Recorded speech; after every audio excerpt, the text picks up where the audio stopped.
नमस्कार और suction news network और आप सभी का स्वागत है। सांस्कृतिक और धार्मिक मूल्यों को मजबूती प्रदान कर रही और प्राचीन धार्मिक स्थलों का कायाकल्प कर रही योगी सरकार ने एक बड़ा फैसला लिया है, जिसके तहत 9 दिवसीय चैत्र नवरात्रि और रामनवमी पर्व के दौरान समूचे राज्य में मंदिरों में दुर्गा सप्तशती और अखंड रामायण के पाठ सहित विशेष धार्मिक और सांस्कृतिक कार्यक्रम आयोजित किए जाएंगे।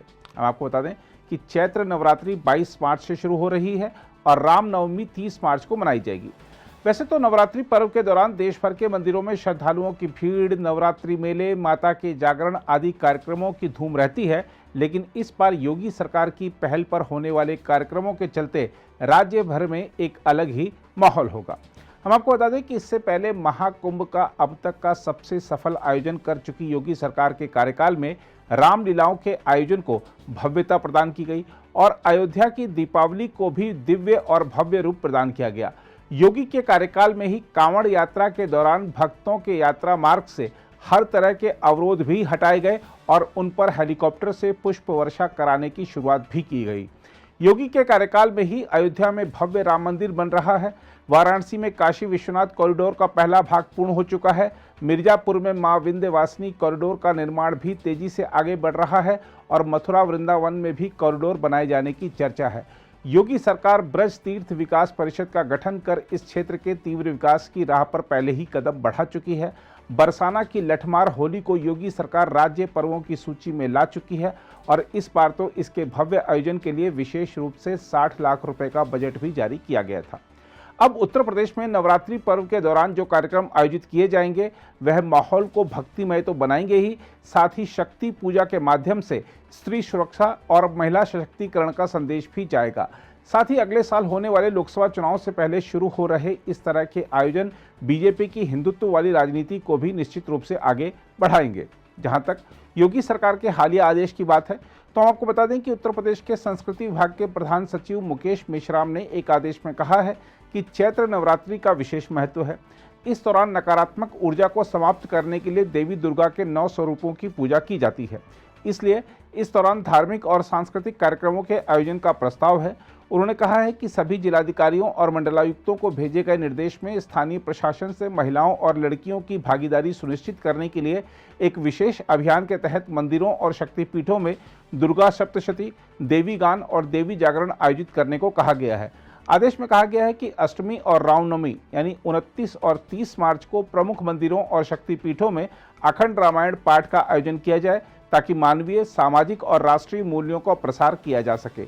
आदेश में कहा गया है कि इसके लिए प्रत्येक ब्लॉक, तहसील और जिले में एक आयोजन समिति गठित की जाए। संस्कृति विभाग के प्रधान सचिव मुकेश मेश्राम ने कहा है कि इस क्रम में कुछ भी नया नहीं है, क्योंकि इससे पहले भी इस तरह के कार्यक्रम होते रहे हैं। उन्होंने कहा, इन कार्यक्रमों के आयोजन से स्थानीय स्तर पर कलाकारों को अपनी प्रतिभा दिखाने के लिए एक मंच भी मिलेगा। उन्होंने कहा है कि इस संबंध में समुचित समन्वय के लिए राज्य स्तर पर 2 नोडल अधिकारी भी नियुक्त किए गए हैं। उन्होंने कहा कि प्रत्येक जिले में जिला मजिस्ट्रेट की अध्यक्षता वाली एक समिति उन कलाकारों का चयन करेगी जो कार्यक्रमों में प्रदर्शन करेंगे। आदेश में कहा गया है कि जनप्रतिनिधियों को आमंत्रित किया जाना चाहिए और बड़ी जन भागीदारी सुनिश्चित की जानी चाहिए। आदेश के अनुसार संस्कृति विभाग इन कार्यक्रमों में प्रदर्शन के लिए चुने गए कलाकारों को मानदेय के रूप में भुगतान करने के लिए प्रत्येक जिले को 1 लाख रुपए उपलब्ध कराएगा। आदेश के मुताबिक सरकार ने स्थानीय प्रशासन से इन कार्यक्रमों की तस्वीरें संस्कृति विभाग की वेबसाइट पर अपलोड करने को भी कहा है। आदेश में कहा गया है कि 21 मार्च तक सभी तैयारियां कर ली जाएं और जीपीएस लोकेशन, मंदिरों के फोटो और मंदिर प्रबंधन निकायों के संपर्क विवरण संस्कृति विभाग के साथ साझा किए जाएं। उधर सरकारी आदेश से साधु संतों के बीच हर्ष का माहौल है। अयोध्या स्थित प्रसिद्ध हनुमानगढ़ी मंदिर के महंत राजू दास ने कहा है कि यह फैसला स्वागत योग्य है। पूज्य योगी आदित्यनाथ जी महाराज को कोट कोट आभार है, धन्यवाद है। पूज्य योगी आदित्यनाथ जी महाराज ने कहा कि नवरात्रि के पावन अवसर पर दुर्गा सप्तशती का पाठ और रामनवमी के शुभ अवसर पर रामचरितमानस का पाठ, मुझको लगता है कि इससे पॉजिटिव एनर्जी और ऊर्जा, जिससे यह आम जनमानस का कल्याण होगा और यह उत्तर प्रदेश उत्तम प्रदेश को बढ़ेगा। और मुझको लगता है कुछ राजनीतिक दल के लोगों को पेट में दर्द भी हो रहा है, उन कालेमियों को जो कभी धर्म के नाम पर टीका टिप्पणी किया करते हैं, जो रामचरितमानस जलाने और प्रतिबंध करने की बात करते हैं, और जो लोग किसी कौम को, किसी मजहब, किसी संप्रदाय के मानने वाले ऐसे नेता नहीं है, नेता जन है जिनको सिर्फ राजनीति करना है, उनको तकलीफ है। मुझको लगता है और किसी को तकलीफ नहीं है। लोग राजनीति तो कर रहे हैं, लेकिन इस पर राजनीति होनी नहीं चाहिए। अगर आप भी लेना चाहते हैं देश दुनिया की तमाम जानकारी तो आज ही सब्सक्राइब करें हमारे चैनल को। साथ ही नीचे दिए बेल आइकन को जरूर दबाएं ताकि हर अपडेट आप तक पहुंच सके।